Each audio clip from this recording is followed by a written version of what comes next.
So, Bruna, did you guys go to Nick Hornby? I mean, I have been to him on many things because I really love his screenplays and I love his writing.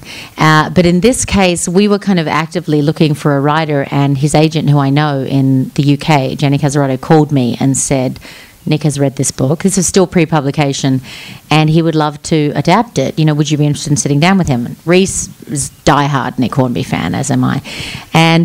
And he happened to be in Los Angeles like a week after that, and we sat down with him and we heard what he wanted to do. He had a very particular point of view on, I don't know if, I'm sure there's people here who have read the book, but the thing that was most important to Nick and to us was to not reveal up front, like she does in the book, what the kind of big trauma was that led her to the trail.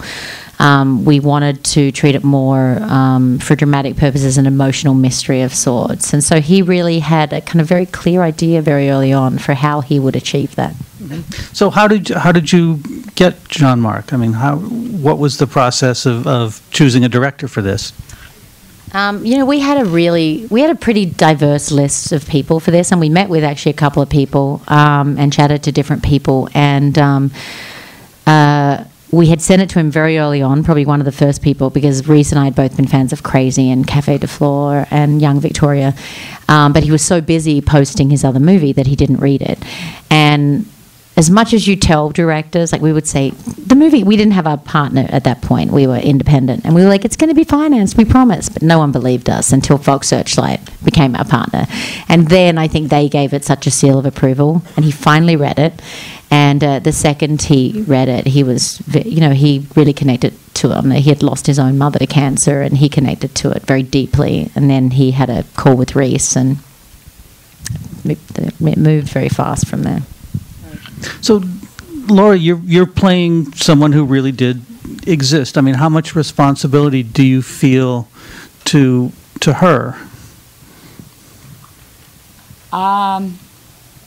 It's probably really good that you don't do Q&As before you make a movie, because the other night when we were sitting with Cheryl, and just like, you know, with Reese, it really wasn't, I wasn't really worried about how I was portrayed, but how my own mother, who was the love of my life, would be portrayed meant everything to me. And I thought, oh my God, thank God I never heard you say that. I was already putting immense pressure on myself to honor her as a writer, as we all were. Every department, our cinematographer, everyone was so meticulous in their devotion to Cheryl.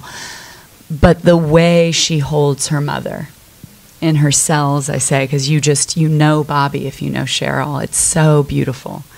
And, you know, I'm blessed to know that kind of feeling toward my parents. And